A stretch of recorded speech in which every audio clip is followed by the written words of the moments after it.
I want to extract a little more value and knowledge while we have you here. You talked about some of the things that artists and the music industry should be thinking about if they're thinking about doing something with games. The artist should be involved. This shouldn't purely be a marketing or a capitalist play. You actually have to know something about gaming. You have to be engaged with the art of gaming. What else should music startups and even the music industry borrow from gaming? Yeah, so the two answers here. I feel like for music startups, they would benefit from adopting some of our product cycles. So with gaming, we're often able to build features and prototypes really fast. So we're often in the pursuit of that, in the pursuit of how to do it faster and cheaper, and without becoming emotionally invested so that you can pivot fast if it doesn't work. And I think sometimes that's hard to do when you're building technology or you're a startup that's seeking funding or has funding. Sometimes you feel like, well, we've already built the roof, we got to keep going.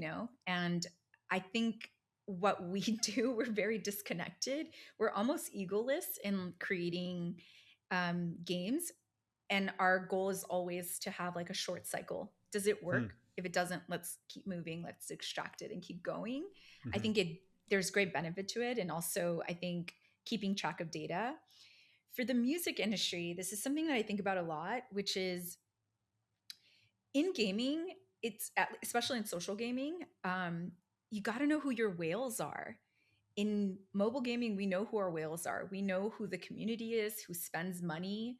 They're loyalists. They're an emotional connection that's like worth nurturing, I would say. Um, I think the usage of Discord is really interesting. I'd like to see the music industry bring back fan clubs.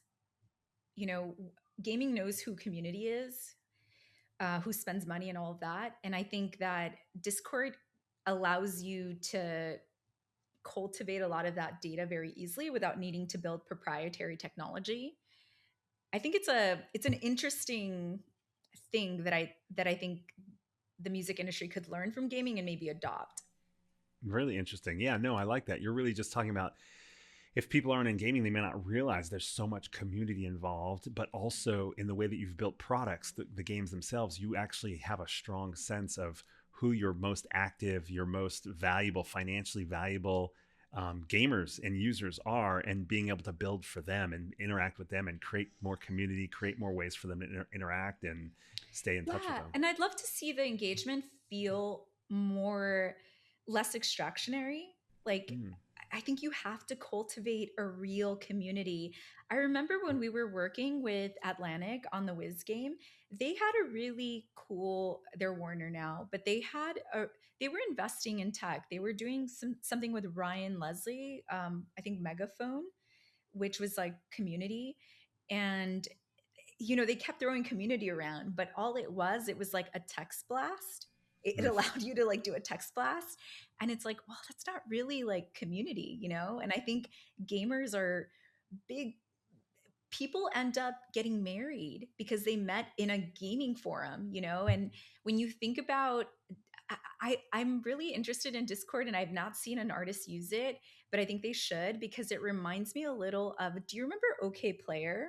Oh yeah. Okay, so OK Player, Talib Kweli was in there and answering questions. I think you could be anonymous in Discord and be an artist and talk to your fans directly, and these are your people, and cultivate an experience for them. And it's much easier than I or it's more fruitful than just sending a blast. I Right. would show up every day in Discord if like my favorite artist was in there for 5 minutes telling me anything. You know what I mean? And it just feels like such a miss.